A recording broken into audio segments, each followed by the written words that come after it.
Quisiera en este tiempo reflexionar un poco más sobre lo que es voluntad, porque estamos hablando mucho voluntad divina, voluntad humana. Entonces, para tener una idea mucho más clara y concreta de cada cosa, esto nos ayudará, pienso yo. Entonces, pues primero vamos a lo que conoce la Iglesia, ¿no? ¿Qué es voluntad en el hombre? ¿Qué es la voluntad? O sea, una potencia que Dios puso en nuestra alma. En nuestra alma Dios puso 3 potencias: inteligencia, memoria y voluntad. Entonces, a grandes rasgos, así no es una clase teológica, ¿no? Pero a grandes rasgos, la inteligencia nos sirve para conocer. En ella vamos poniendo conocimientos. Todo esto es espiritual porque estamos hablando de cosas del alma, ¿no? Entonces, la inteligencia nos sirve para conocer. La memoria para recordar esos conocimientos y tenerlos en presente, no irlos acumulando. Y la voluntad nos sirve para obrar libremente de acuerdo a los conocimientos que vamos teniendo. Es decir, si en tu inteligencia pones un conocimiento en que algo es bueno, entonces tu voluntad se va a inclinar a ir por ahí, a querer ese bien.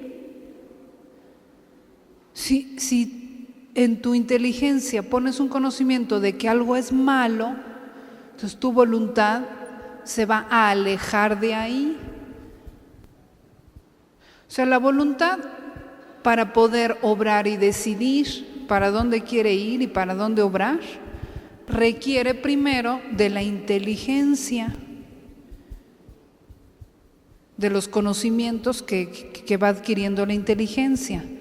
Entonces, ahí está la primera cosa importante: poner buenos conocimientos en la inteligencia,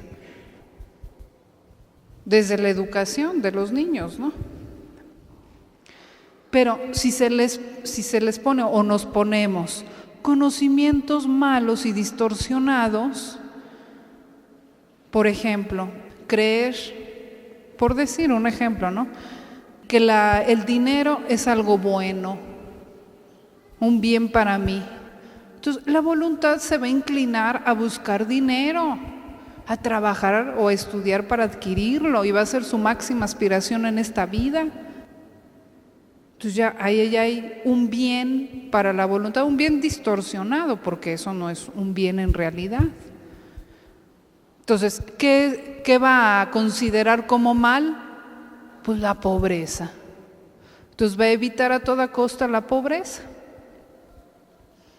Y toda su vida, su voluntad va a decidir las cosas en base a ese conocimiento, que no está correcto. Entonces, vamos a ver cuál es el bien supremo, el verdadero bien: Dios.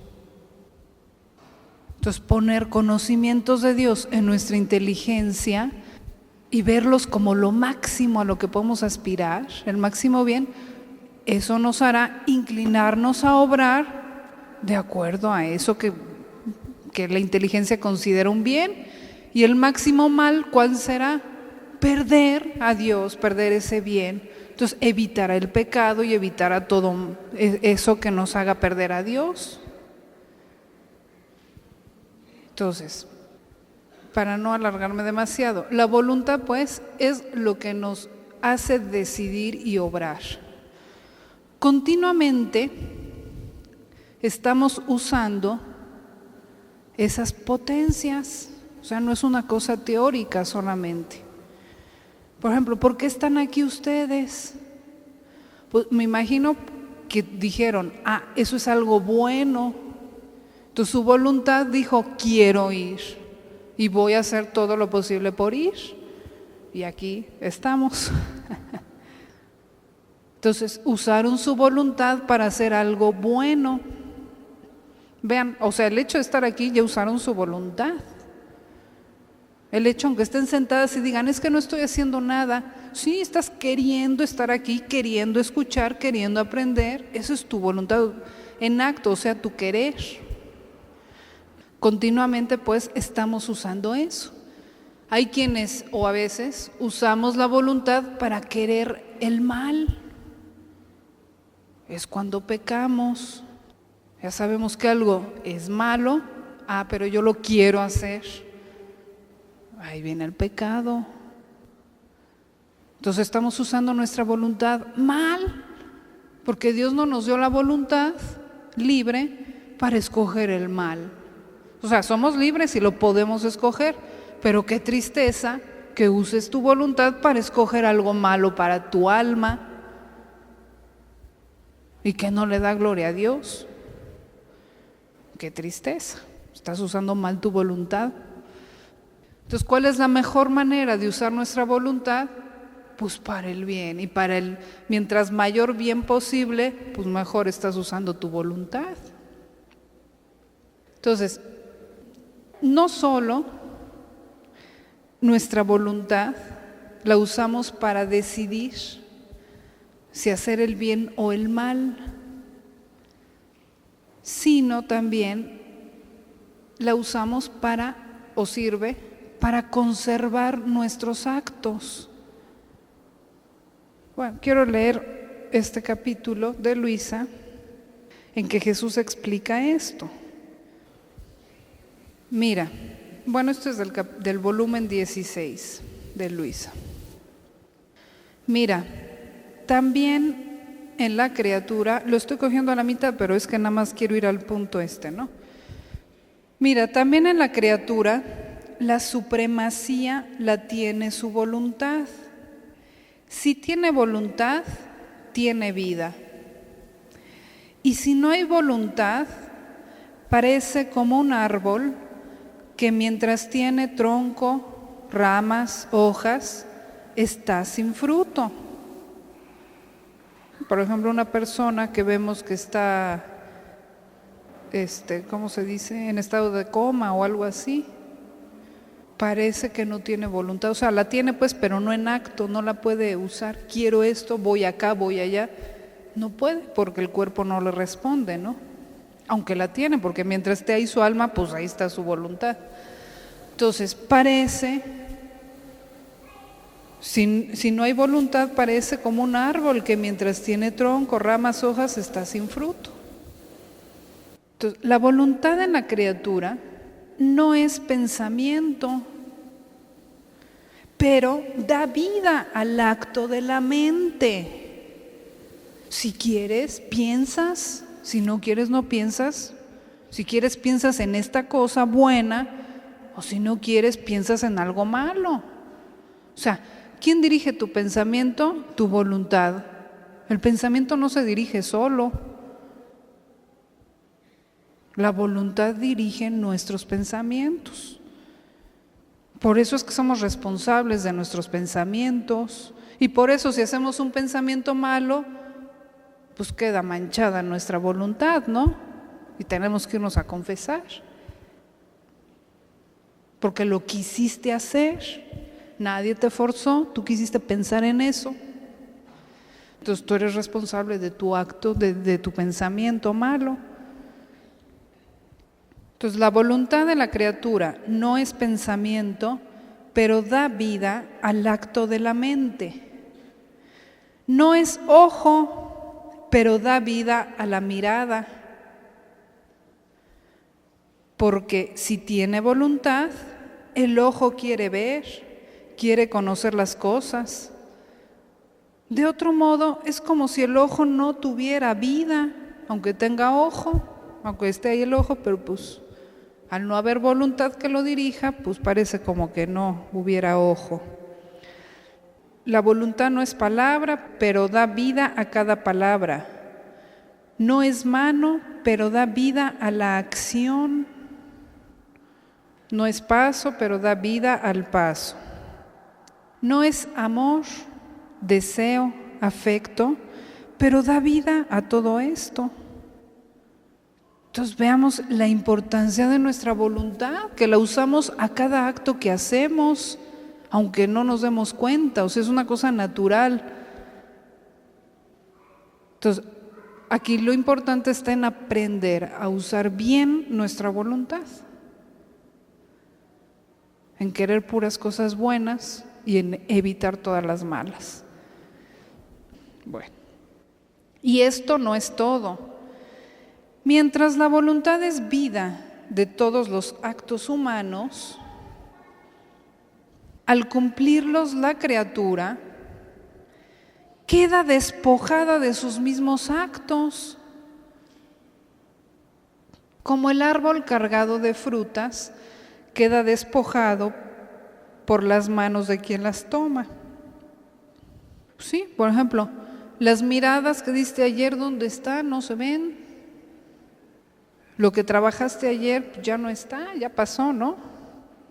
Entonces, la criatura queda despojada de sus mismos actos, pero en la voluntad quedan como selladas las miradas que ha dado. O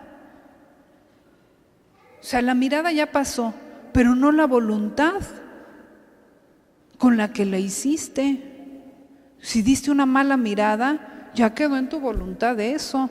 Aunque la mirada ya fue ayer o antier o hace 2 años, no importa. Pero ahí está en la voluntad que quisiste mirar algo malo.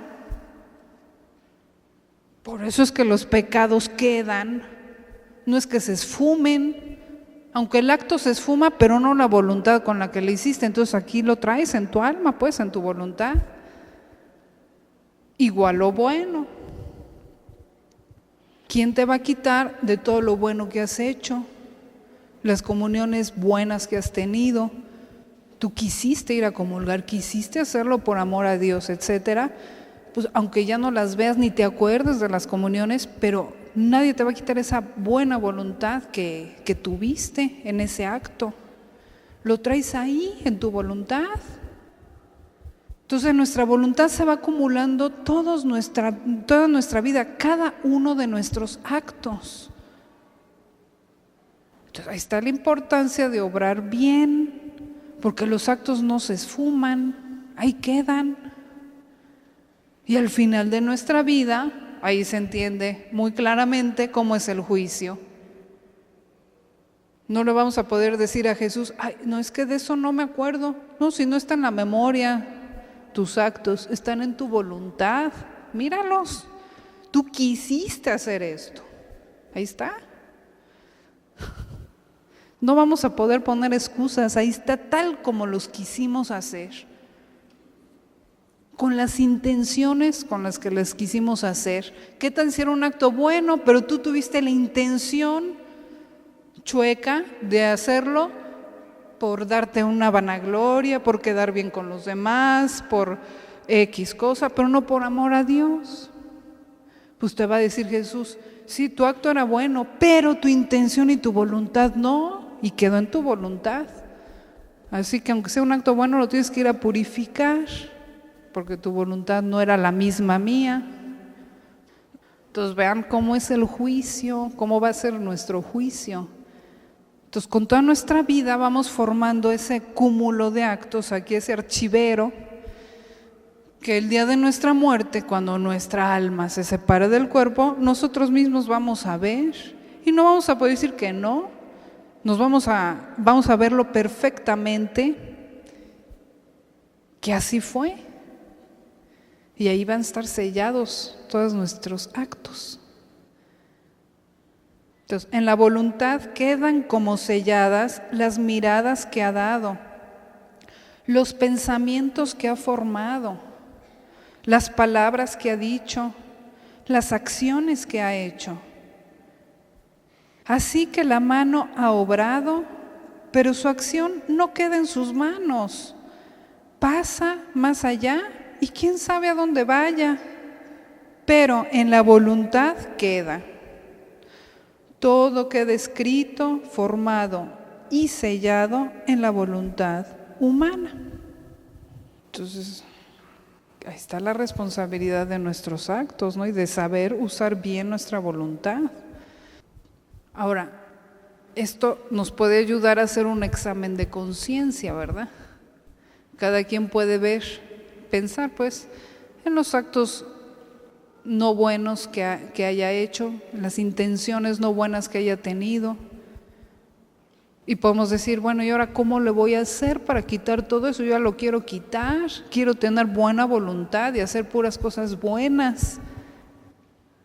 ¿Cómo le vamos a hacer? ¿Está en nuestro poder quitar eso? Bueno, si queremos y con la ayuda de Dios, sí. Por nosotros solos no, definitivamente. A ver, ¿cómo le vamos a hacer para regresarnos al pasado a cambiar nuestro acto que tuvimos malo? Quitarlo y poner en su lugar un acto bueno para que quede ahí sellado un acto bueno. Bueno, yo lo estoy diciendo así para que meditemos pues que no tenemos ese poder. Todo viene de Dios, todo bien viene de Dios, ¿no? Entonces, Jesús dejó en su iglesia un medio, que es la confesión. Ese medio brotado de su voluntad, que se llama la confesión. Entonces, podemos ir, ahí sí. Vamos, confesamos nuestro acto pasado, sea de ayer o sea de hace no sé cuántos años. No importa, todo está en la voluntad. Entonces lo confesamos y Jesús, con su omnipotencia y en virtud de su pasión, de su sangre y de que Él reparó ese acto y sufrió por ese acto malo que hiciste, entonces te lo perdona. Te lo borra de tu voluntad y ya, queda ahí un vacío, o sea, queda limpio. Ya por lo menos no vamos a tener ese manchón ahí en nuestra voluntad si confesamos todo lo malo que hemos hecho en el pasado. Entonces vean cómo funciona la cosa, ¿no? En la voluntad. Ahora, para comprender un poco qué es la voluntad de Dios, pues ya esto de comprender más cómo funciona nuestra voluntad nos ayuda un poco. ¿Por qué? Pues porque nuestra voluntad humana fue hecha a semejanza, a imagen de la voluntad divina. En Dios hay voluntad, la voluntad suprema, la perfectísima voluntad. ¿Cuántas voluntades hay en Dios? ¿3? No, una. Por eso se llama la voluntad divina, común a las 3 divinas personas. Hay un buen capítulo, que no lo tengo aquí a la mano, en el volumen 11, en el que le dice Jesús a Luisa que la voluntad, y otro en el capítulo 15, en el volumen 15 digo, que la voluntad del Padre y del Hijo y del Espíritu Santo está tan identificada que no son 3 voluntades, sino una sola, una. Lo que quiere el Padre, lo mismito quiere el Hijo y el Espíritu Santo. En nada hay diferencia. Lo que sabe el Padre, lo sabe el Hijo y lo sabe el Espíritu Santo. Si fueran 3 voluntades unidas, eso sí, muy unidas, pero 3 voluntades, si se distinguieran 3 voluntades, no habría esa unidad en Dios. Entonces el Padre sabría más que el Hijo. El Padre querría algo que a lo mejor el Hijo no quiere. Nada más que el Hijo, bueno, pues se une pues. No, en Dios no hay eso, hay una sola voluntad. Por eso es la perfecta paz. 3 personas con una sola voluntad. ¿Cuándo va a haber problemas entre ellos? Nunca. Lo que quiere uno, quiere el otro. Ahorita vamos a ver cómo son las relaciones del Padre y del Hijo, ¿sí? Como Dios, Jesús poseía la misma voluntad del Padre y sabe absolutamente todo, igualito que el Padre. Luego vamos a ver que Jesús se encarna y como hombre, ¿qué pasa, no? Entonces, en Dios, ahorita estamos en Dios, en la Santísima Trinidad, vemos pues que hay una sola voluntad, la voluntad divina. Esta voluntad divina en Dios es lo que lo hace obrar también. ¿De dónde han salido las obras de Dios? Pues de su voluntad, así como nuestras obras, nuestros actos salen de nuestra voluntad, que está aquí adentro de nosotros. No vemos la voluntad, ¿o sí? No vemos nuestra voluntad, ni uno mismo ve su propia voluntad, porque es una potencia espiritual. Y sin embargo vemos los efectos, que son los actos. Bueno, en Dios es igual, o sea, en Dios su voluntad no la vemos, porque mucho más que Dios es puro espíritu. Entonces su voluntad está dentro de Él, dentro de las tres divinas personas. Y es de donde brotan todas sus obras. Pero su voluntad, la voluntad divina, pues, es la más santa, posee la plenitud, la perfección de la santidad. Entonces las obras que salen de Dios, todas son santas. No puede salir algo malo de Dios. Así estábamos diciendo de nosotros, ¿no? Nuestra voluntad, pues sí, desgraciadamente sí trae mal, ¿no? No por creación, sino por el pecado original y por nuestros pecados. Entonces, a veces obramos bien y a veces obramos mal, porque queremos obrar mal, ¿no? Porque hay eso en nosotros. En Dios no hay mal, entonces de Dios no puede salir nada malo. ¿Qué más cualidades tiene la voluntad divina? Pues que es la más sabia, sabe todo, posee todos los conocimientos de Dios mismo, o sea, porque es Dios mismo, ¿no? Entonces, todas las obras que salgan de esa voluntad divina serán perfectas, serán sabias, serán bien hechas para un bien. Entonces, ¿qué más cualidades tiene? Que la voluntad divina es la fuente de todos los bienes, es la bondad misma, es la perfección. Entonces, todas las obras que salgan de esa voluntad divina van a ser así. Ahora bien, ¿cuáles son las obras que han salido de esta voluntad divina? Pues básicamente son tres, ¿no? Bueno, vamos a empezar por la primera, la creación. Es una obra que salió de la voluntad divina, infinita, perfectísima, sabia. Y así es la creación, es grandísima, es ordenadísima, es bella, bellísima. ¿Cuántas bellezas no hay? Es fuente de bienes, de felicidades. Es para todos, no nada más para unos cuantos, etcétera. Está llena de amor. Entonces, esa es una de las obras que sale de la voluntad divina. Entonces, a la voluntad divina no la vemos, pero vemos su acto, su efecto, que es toda la creación.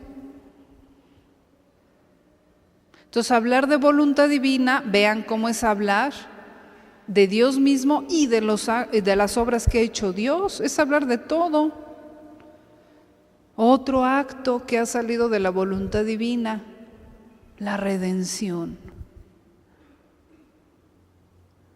Entonces, igual, es para todos, está llena de amor, de pura bondad, de pura misericordia. ¿Por qué? Porque salió de esa voluntad divina que posee esas cualidades.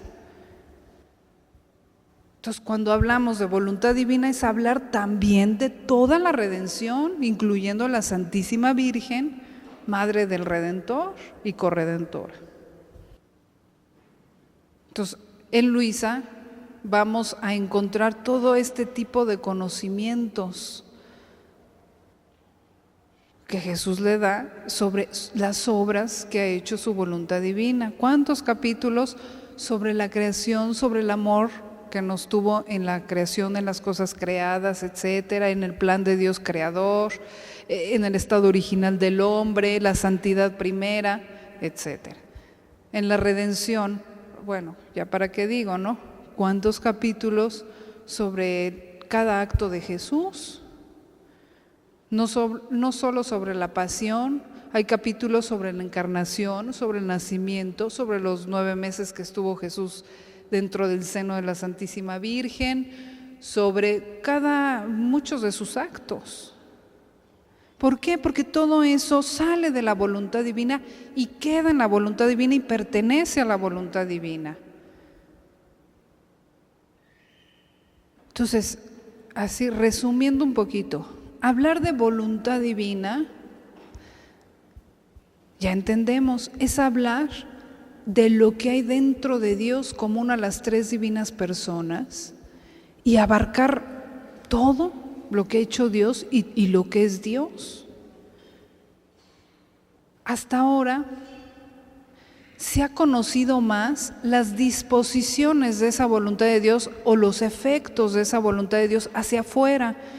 Y en realidad poco se ha penetrado dentro de Dios y se ha conocido la voluntad divina dentro de Dios. Por ejemplo, como nosotros, pues vamos a poner el ejemplo de un papá. Ese señor esa persona, pues ese papá es un excelente señor, que ha hecho muchas buenas obras en su vida, que ha vivido en santidad, que ha sido muy preparado, que tiene muchos conocimientos y muchas riquezas interiores. Y ese papá pues tiene un hijo. Entonces, ese papá le manda al hijo algunas cosas. Te tienes que portar así, sé bueno, no robes, no mates, etcétera. Procura diario platicar conmigo, en fin. Entonces, ¿qué decimos? ¿O qué puede decir ese hijo? Si cumple todas las disposiciones del papá, va a decir, yo hago la voluntad de mi padre. Pero todavía le falta conocer la voluntad del padre en sí misma. Puede pensar, no, pero si ya es todo lo que me ha mandado mi papá hasta ahora. Pues sí, pero te falta algo, o sea, hasta ahora has conocido lo que Él te ha manifestado de su voluntad, pero la voluntad de tu papá está dentro de Él. La voluntad de tu papá tiene dentro de Él acumulados todos los actos buenos que ha hecho en su vida. ¿Tú qué sabes de todos los actos que hizo tu papá antes de que tú nacieras? No, pues no, de eso no sé nada. ¿Tú qué sabes las intenciones con las cuales hizo tu papá muchos actos? El amor con el que los hizo. No, pues yo nada más sabía que no debía de portarme bien. No, pues es que eso nada más es 2, 3 disposiciones que dijo tu papá, pero su voluntad está dentro de Él. Te falta entrar dentro de Él y conocer todo lo que hay en su voluntad, que es muchísimo más de lo que tú conoces hasta ahora. Entonces, así es con Dios. Hasta ahora, por voluntad divina, hemos entendido esas disposiciones que yo les hablaba hace rato. Los mandamientos, los sacramentos, el Evangelio, la Santa Iglesia, imitarlo. Pero la voluntad de Dios sigue estando dentro de Dios y es muchísimo más que eso. Incluye todos los actos que Dios ha hecho, el bien con el que los ha hecho, el amor infinito con el que los ha hecho,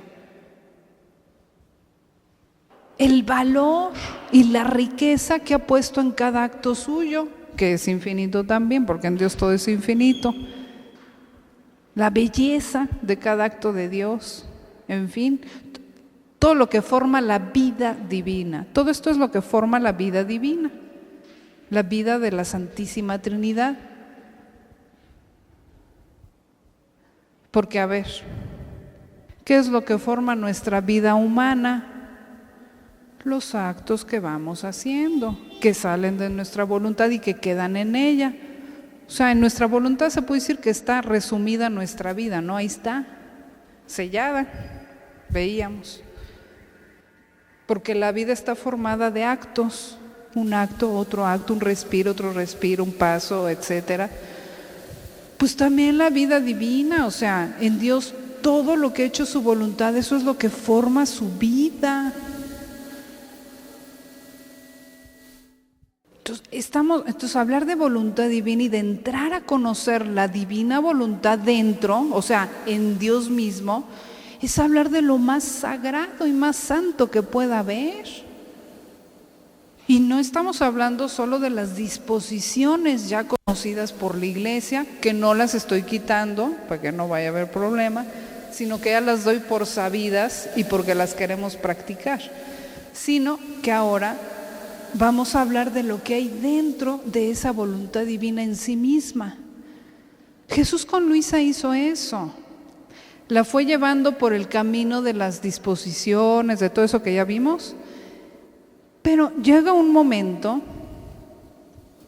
en el que la empieza a hacer entrar dentro de él y le empieza a hacer conocer la voluntad divina dentro de él. Lo que con nadie había hecho. Ahí está lo original en Luisa. Bueno, les quiero leer un capítulo sobre eso, pero antes de eso quiero no saltarme lo de la encarnación del Verbo. Porque pues hablar de voluntad divina allá en Dios mismo, en el cielo, en la Santísima Trinidad, pues es como que muy elevado para nosotros. Estamos hablando de puras cosas espirituales, de ese plano divino. Entonces, Dios quiso que quedara más accesible a nosotros con la encarnación del Verbo. Entonces viene Jesús, se encarna, viene el Verbo, se encarna en la humanidad y sin dejar de ser Dios, toma naturaleza humana. De esta manera se juntan en Jesús esas dos voluntades. Voluntad divina por su naturaleza divina, esa voluntad divina común a las tres divinas personas, no lo olvidemos, la tenía Jesús dentro de él. Y su voluntad humana como ser humano, como hombre, porque la naturaleza humana, ¿cómo está formada? Por cuerpo y alma. Cuerpo con los 5 sentidos y todo lo que hay en el cuerpo, y alma con las 3 potencias. Y Jesús fue un hombre verdadero y tuvo todo eso, tomó todo eso. Por lo tanto, también tuvo un alma con inteligencia humana, memoria humana y voluntad humana. Entonces en Jesús se da esto de las dos voluntades. Esto es dogma de fe, o sea, no me lo estoy sacando yo de la manga. La Iglesia lo ha proclamado. Proclamamos en Jesús nuestro Señor 2 naturalezas, humana y divina, 2 voluntades y 2 operaciones, humana y divina. Claro, hay que entender cómo es esto. No hay diferencia, no hay obstáculo entre una y otra. La voluntad divina, que es la superior, es la que dirige, y la voluntad humana de Jesús en todo seguía a la divina sin oponérsele en nada, sin resistencias, sin obstáculos. Y entonces en Jesús, aunque hay 2 voluntades, pero todo es orden en él, no hay luchas, no hay cosas así como nosotros. ¿Y para qué quería tener Jesús 2 voluntades? Humana y divina, ¿para qué? Bueno, siempre sabemos, para efectuar la redención se necesitaba alguien que fuera hombre para sufrir y expiar por los pecados, y alguien que fuera Dios para divinizar ese sufrimiento y ponerlo al alcance de todos. Si solo hubiera sido Dios, nunca hubiera podido sufrir. Si solo hubiera sido hombre, muy santo, pues no hubiera alcanzado para toda la humanidad la redención, como los santos. Muy buenos, muy santos, pero pues sufrían para la gente de su alrededor, de sus tiempos, no para todos los tiempos. Tenían sus límites porque eran humanos. Y sus intenciones no eran universales, ni su voluntad alcanzaba para tanto, era humano. Entonces se necesitaba un hombre y a la vez que fuera Dios, voluntad humana y voluntad divina para la redención. Pero no solo para la redención. Ahí viene, vamos a descubrir esto, si es que no lo hemos descubierto. También, para glorificar al Padre por cada acto humano. Jesús no vino solo a redimirnos. Él vino, primero, a darle al Padre la gloria por toda la creación y a nombre de todos los seres humanos. Porque todo fue hecho para Él, dice San Pablo. Entonces, de la creación todo fue hecho para el Hijo, para que Él correspondiera perfectísimamente al Padre por toda la creación. Porque nadie lo podríamos hacer. ¿Quién va a amar al Padre en toda la creación como el Padre nos ama? Pues no. Entonces, solo el Hijo podía hacer eso. Pero para esto necesitaba venir, encarnarse y ser hombre y tomar de la creación. Y a nombre de toda la humanidad hacer estos actos de glorificación al Padre, de agradecimiento al Padre por toda la creación. Y además, pues redimirnos, ¿no? Y reparar todos los pecados. Entonces, en Jesús pues está toda esta voluntad humana y voluntad divina. Por lo tanto, todos los actos de Jesús tenían estas, puedo decirlo así, dos dimensiones.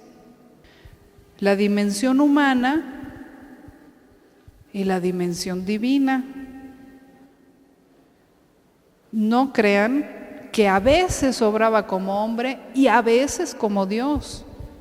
No, o sea, Jesús era una unidad, Jesucristo, hombre y Dios siempre.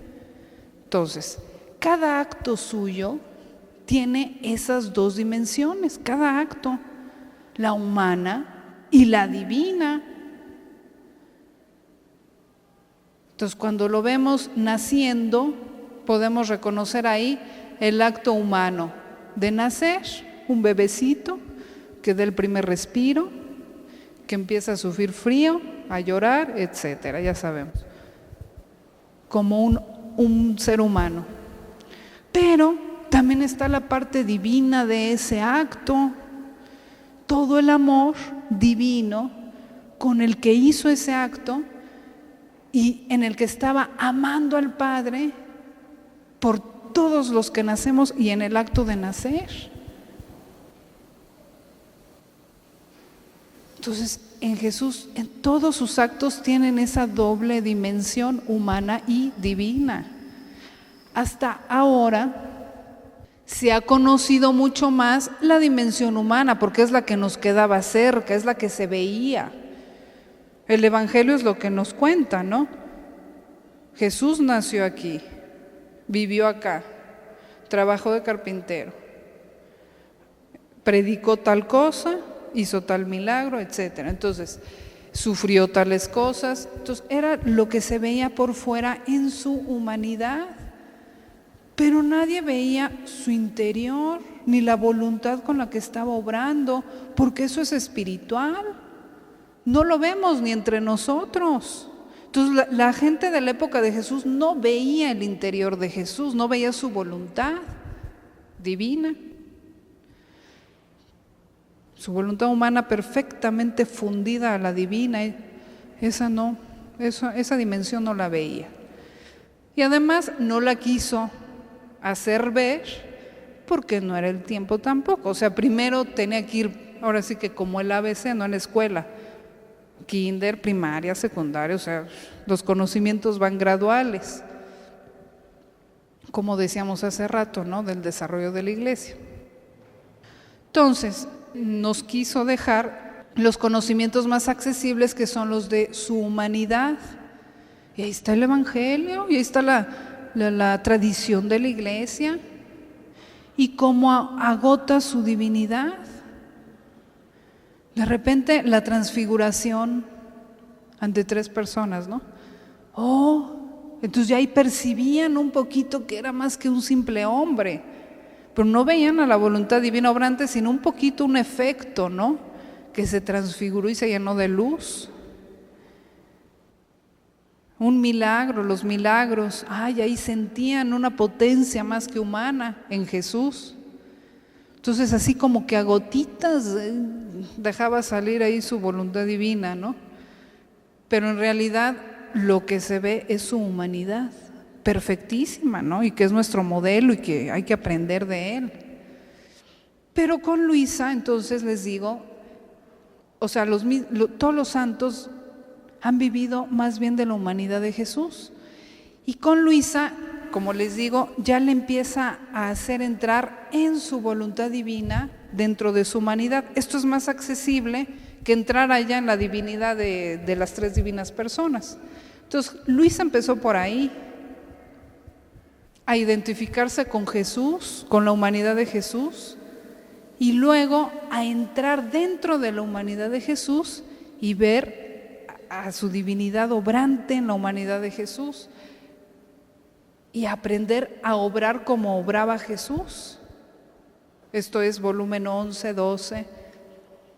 Y hasta el volumen 15 ya le dice Jesús: ahora ven en el seno de la Santísima Trinidad, en las 3 divinas personas, y aprende también a vivir de divina voluntad como en el cielo, en la tierra. Pero la puerta de entrada fue la humanidad de Jesús, que es lo que nos queda más accesible.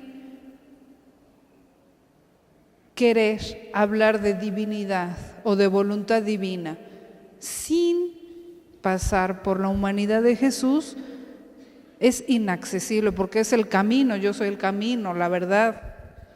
Ahí, esa es la puerta de entrada. Por eso, de lo primero es las horas de la pasión, para ir entrando en ese ambiente divino junto con el humano. Por ejemplo, este capítulo del 2 de agosto de 1902, lo estoy tomando del libro Selección de Capítulos, pero es del volumen 4.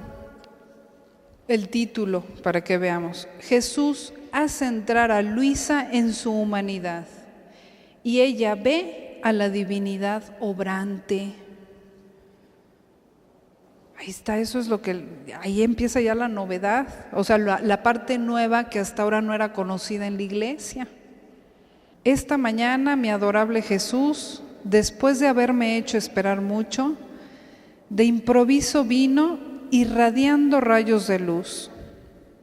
Yo quedé investida por aquella luz y no sé cómo me encontré dentro de Jesucristo. ¿Quién puede decir cuántas cosas comprendía dentro de esa humanidad santísima? Solo sé decir que la divinidad dirigía en todo a la humanidad. Y como la divinidad en un mismo instante puede hacer tantos actos cuantos cada uno de nosotros puede hacer en todo el periodo de la vida, y cuantos más quiera hacer, entonces yo comprendía con claridad que Jesús bendito en todo el curso de su vida rehizo por todos en general y por cada uno en particular todo lo que cada uno estaba obligado a hacer hacia Dios. De modo que él adoraba a Dios por cada uno en particular. Agradecía, reparaba, glorificaba por cada uno. Alababa, sufría, rezaba por cada uno. Entonces comprendí que todo lo que cada uno debe hacer ha sido ya hecho primero en el corazón de Cristo. Bueno, esto es una semblanza así general que ella empieza a ver. Es de los primerísimos capítulos en que empieza a ver esa dimensión divina. Y entonces, así continúa, les podría leer muchos capítulos. Así continúa en que Jesús la va haciendo entrar en su humanidad y ver esas dos dimensiones de sus actos, la parte exterior, humana, y junto cómo obraba lo divino en ese acto concreto, cómo obraba su voluntad divina en ese acto. ¿Para qué? Para que Luisa también se una su voluntad a la de Jesús y haga lo mismo que está haciendo Jesús. Y de esta manera, pues Luisa iba adquiriendo ese obrar al modo divino, ese obrar con la voluntad divina, siempre unida con Jesús. O sea, no es que Luisa por sus pistolas hacía las cosas. Siempre su copia, su modelo fue Jesús y sobre él se iba modelando. No inventó cosas nuevas Luisa, por decir actos que Jesús no hubiera hecho y que se le ocurrieron a Luisa, no. Como dice ahí, comprendí que todo ya había sido hecho antes en el corazón de Jesús.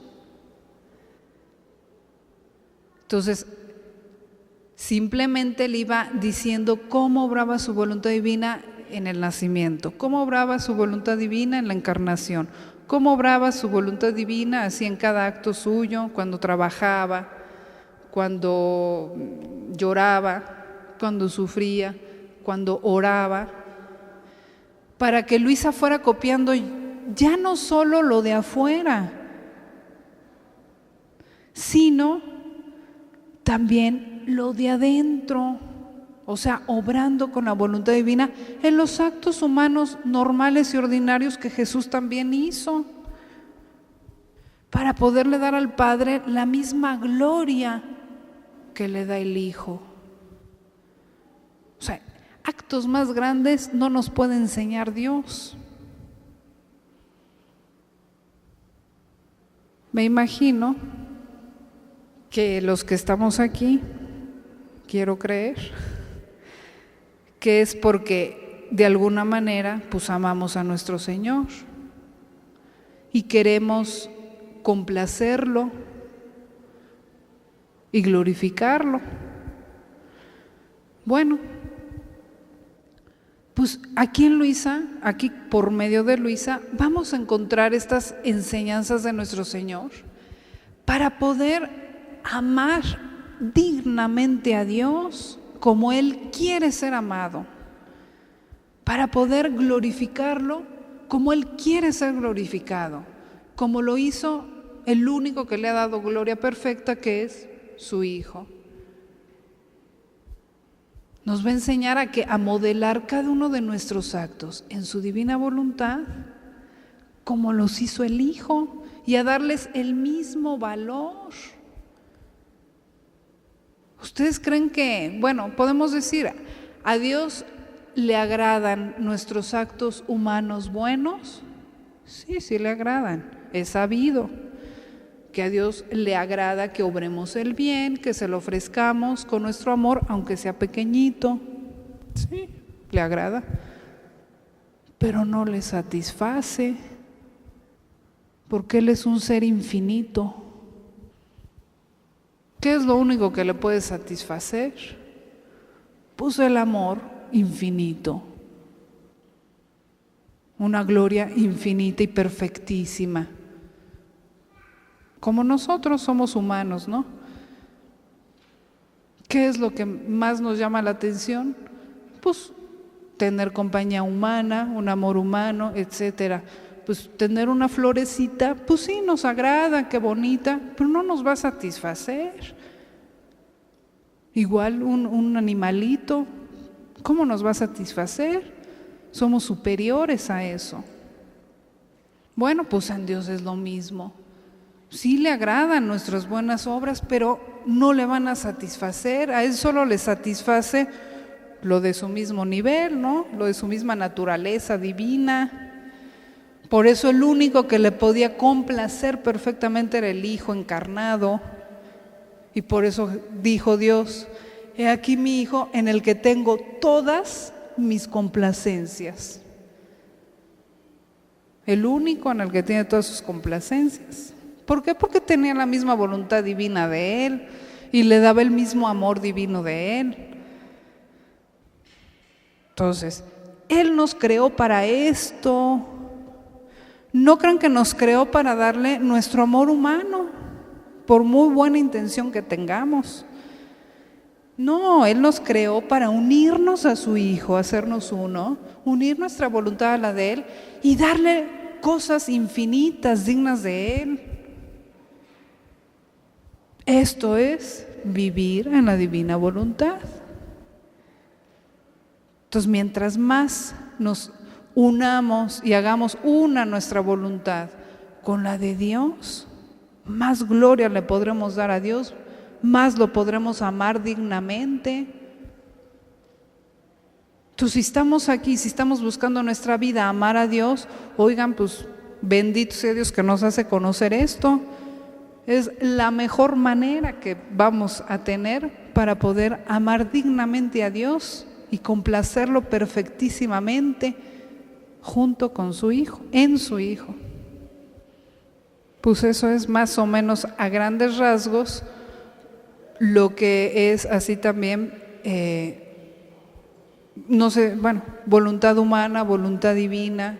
Creo que ya queda un poco más claro. Y todavía me faltó, pero bueno. Por ejemplo, otro punto que estábamos diciendo, que en nuestra voluntad quedan todos nuestros actos. Ahora, imaginémonos en la voluntad de Dios, que es perfecta. Ahí quedan todos los actos de Dios, como si los estuviera haciendo. Por eso Luis entraba aquí y veía a Jesús obrante, como si estuviera en la tierra en ese momento, obrando y glorificando al Padre. No como una cosa que ya pasó, no, como una cosa en acto, porque la voluntad conserva todos los actos. Si los conserva en nosotros, ¿cómo será en Dios? Entonces, entrar a la voluntad divina, cuando uno dice entro en la voluntad divina, ya hay que tener esa idea más clara, es entrar en el interior de Jesús o de Dios y encontrar todo lo que es Dios en acto. El amor de Dios, la sabiduría de Dios, la potencia, la bondad y todas las obras de Dios, la redención, cada acto de Jesús está ahí esperándonos. Por eso Luisa dice tan vívida la pasión, ¿no? O sea, entraba en la divina voluntad y veía a Jesús sufriente en ese momento, como si en ese momento estuviera pasando la pasión, porque estaba en la voluntad divina y no ha pasado, porque en Dios todo es eterno. Entonces, una vez hecho en Jesús, queda depositado ese acto en la voluntad divina y queda eterno a disposición de todos nosotros. Entonces, lo que Jesús quiere por medio de Luisa, pues, resumiendo, tratando de resumir un poco lo que hemos visto hasta ahora, es que conozcamos su voluntad en sí mismo, ya no tanto las disposiciones, o más bien, no solo las disposiciones de afuera, sino entrar y ver todos los actos que hay por dentro de Él. ¿Para qué? para que los hagamos junto con Él y realmente nos divinicemos en Él, divinicemos nuestra vida y cada uno de nuestros actos en Jesús. Para esto es fácil, nos dejó ya la enseñanza y la guía, está aquí, en los volúmenes de Luisa, ahí está. Como decíamos de aquel país, ¿no? De aquella persona que va a vivir a otro país. Imagínense que no sepa el idioma. ¿Qué va a hacer? ¿Cómo va a aprender? Dios pensó en todo, ya nos dejó la guía en nuestro idioma, ¿no? Entonces podemos ir leyendo e ir conociendo qué hay en ese país, en qué casa voy a vivir, en qué mansión, en qué palacio. ¿Qué riquezas hay en ese país a mi disposición? Ir aprendiendo el lenguaje de ese país, ahí está la guía. Las costumbres, porque hay que cambiar costumbres, modos. Ya no voy a ser aquí del tercer mundo, ¿no? Ya tengo que aprender otros modos más nobles. Ahí está la guía. Que no sea nada más una guía de turistas, como les decía hace rato. Mira, así se vive allá, mira cuántas riquezas, qué bonito, pero yo sigo mis modos, mi idioma y mis costumbres rudas.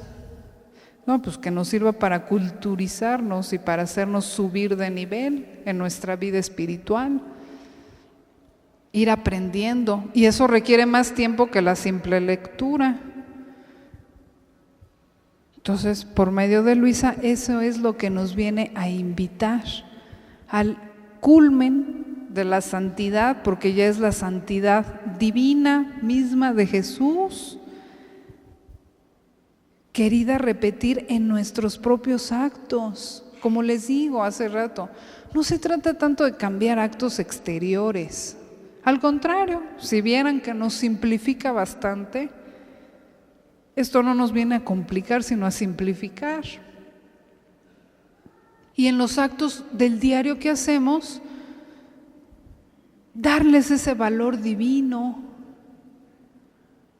Claro que hay que trabajar en nuestro interior y quitar tantas cosas que nos estorban, tanto materiales como espirituales, ¿sí?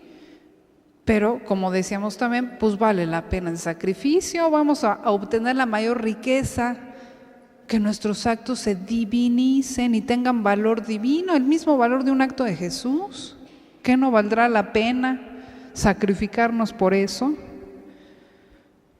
Pues sí, ahí están nuestros ejemplos, la Santísima Virgen y Luisa. Eso hicieron. Pues la tercera obra que ha hecho Dios hacia afuera es la santificación, que su culmen lo tiene en esto de Luisa. Empieza desde Jesús, ¿no? Cuando viene el Espíritu Santo y sus dones y todo eso, pero el mero culmen es ahora. Esta es la época de la tercera obra de Jesús, de Dios, la santificación y su reino como en el cielo, en la tierra. Tanto que se puede hablar de esto, ¿no? O sea, por ejemplo eso, ahora se entiende más por qué se dice y por qué Jesús nos dejó pidiendo, hágase tu voluntad, pero no como siempre, como podemos entender. Él dijo ¿cómo? Como en el cielo, en la tierra. ¿Y cuál es el cielo? Pues Dios, como en Dios, en nosotros. Eso es lo que nos dejó pidiendo Jesús. Y nos dejó pidiéndolo para irnos preparando a escuchar esas enseñanzas cuando las diera. Entonces, apenas hasta ahora va a ser el cumplimiento del Padre Nuestro en esa parte. Hágase tu voluntad como en el cielo, en la tierra. Es lo que le viene a decir a Luisa. Porque el hágase tu voluntad, pues siempre ha habido en la iglesia. Pero el hágase tu voluntad como en el cielo, en la tierra, solo está Luisa. O sea, como en la voluntad divina en ti, así en nosotros. Pues qué dicha vivir en esta época, ¿no creen? A veces decimos, pero qué época tan terrible, tantos pecados, tantas aberraciones que vemos. Bueno, pues eso porque estamos viendo el mal, vamos a ver el bien. Entonces vamos a decir, bendito sea Dios que me hizo vivir en esta época, porque es la de mayor bien espiritual. Dejemos a un lado el mal, tanto de nosotros como del mundo. Vamos a poner nuestra atención en el bien inmenso que nos quiere dar, para poder vivir como en el cielo, en la tierra, que es como vivía Adán antes del pecado, en el paraíso terrenal. Por eso se llamaba paraíso, porque era como en el cielo, en la tierra. Con esto Dios va a cumplir y a dar coronamiento a todas sus obras, también la de la creación. En fin, bueno, ya mañana tendremos oportunidad, si Dios quiere, de meternos más y ver un poquito más de algunos puntos de esto tan inmenso que es la voluntad divina. Se dice rápido, pero abarca todo. Pues bueno, con esto vamos a dar gracias a Dios por estos momentos que nos ha permitido juntos meditar en estas verdades. Jesús, te agradecemos en tu voluntad por cada una de estas verdades tan grandes, por habernos llamado y puesto en nuestras manos este tesoro, y danos la gracia inmensa, las ayudas que requerimos para corresponderte, entregándote nuestra voluntad y todos nuestros actos por el resto de nuestra vida. Cuéstenos lo que nos cueste, porque creemos que el valor y la riqueza de esto es infinito. Danos tu bendición y haznos vivir siempre en tu querer. En el nombre del Padre, del Hijo, del Espíritu Santo.